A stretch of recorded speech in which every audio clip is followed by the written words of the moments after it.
Hello, welcome back to the channel. My name is Claire and this is the Veg Plot Thickens. Another box from that famous place with a big smile on it. I'm hoping that what's in here is going to help me solve a bit of a problem with these polytunnel doors. When both of the doors are open, obviously cats, rabbits, you name it, can just run straight through the polytunnel. So I'm trying to find something that gives me ventilation and allows pollinators in, but is also a bit of a deterrent to things like rabbits and badgers and what have you. So I'm going to unbox it and I'll show you what we've got.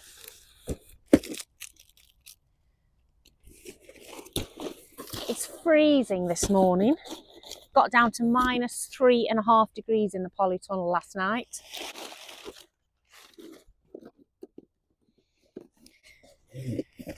Right, so here they are. Retractable dog gates. It might not work at all. We'll give it a go. So this is what comes in the kit. It's going to get fixed onto the door frame one side. And then I will have it closer to the floor than this. It's going to need a bit of work at the ground level. And then I'll be able to pull it across and lock it the other side, in theory. I don't want to make anything that's got a hinge on it, because then there was absolutely no point whatsoever in us paying the significant extra amount of money to have the sliding doors. So they didn't want anything to open into the way in front of the beds. So this is what we're going for.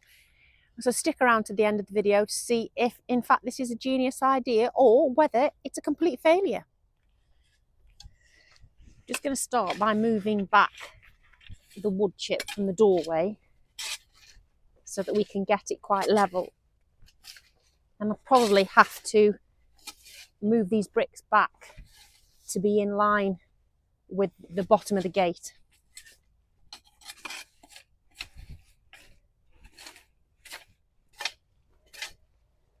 The first thing I've done is move these bricks out of the way. The bricks need to be on the inside of the door frame and they were running against this edge of it, and they need to be on the back, like the back door is anyway. So I've got this sand. I'm just going to put a little bit of that in here because the ground is sort of sunken here, just to build up these bricks so I can sit them nice and level so they don't rock when I walk across them.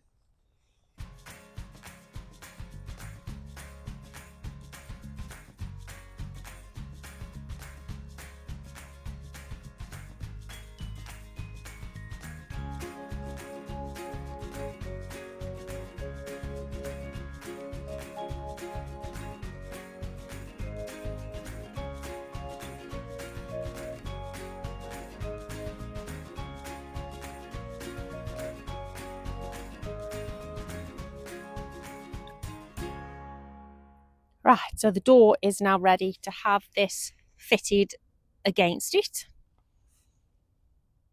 As I said, this is how the back one was done anyway, simply because 4 bricks fitted across there between the beds. I've got myself a worker, an unwilling volunteer.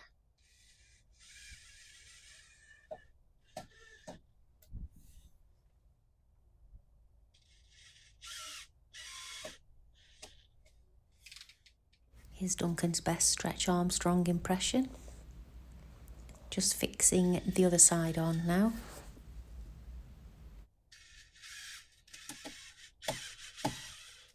And finishing with the bottom bracket.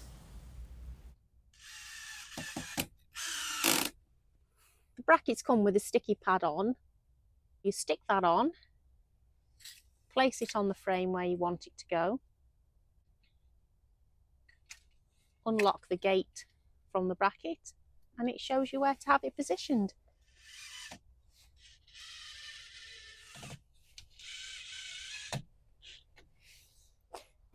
Right, so it's all finished and all I have to do is fix these over here, click the lock button, and now it's quite tight. And then I'll just show that I can do it from this side. Hook it on and there, click the button. It's not going to keep anything very determined out, but to me it's just a bit of a visual deterrent.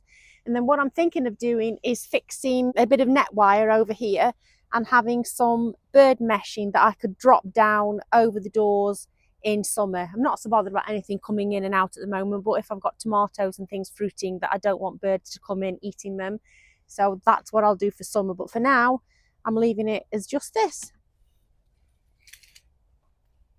Can you see by the big smile on my face that it's so simple, but I'm really, really chuffed with it. I can't tell you how thrilled I am to have something that can leave the doors wide open and just feel like I'm not inviting everything in. Thank you for watching the video. I'll catch you in the next one. Bye. A DIY success.